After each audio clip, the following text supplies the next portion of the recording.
The topic of today's sermon is many Christians are influenced by worldliness. The Christendom should be vigilant and wise because God alone has the authority to reward them for their efforts.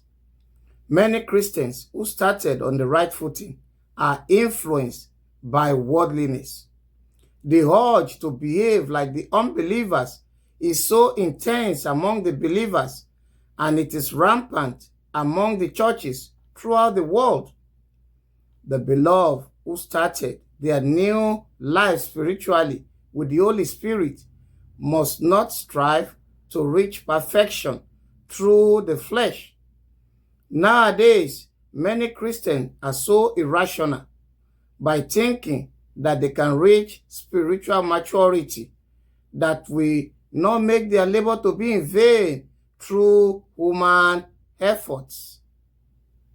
Numerous believers are stupid and foolish by thinking that they can complete what the Spirit of God started in their lives.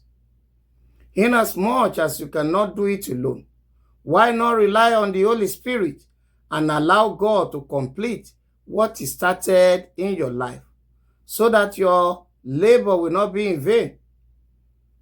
Are you among the senseless Christians who think they can finish by their power what God began in their lives?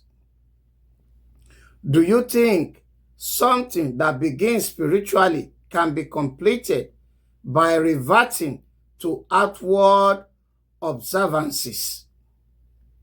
Are you among those who think that mixing tradition with their mode of worship will make them stronger Christians?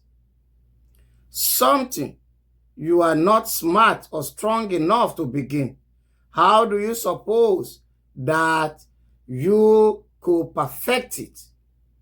May the Lord bless His words.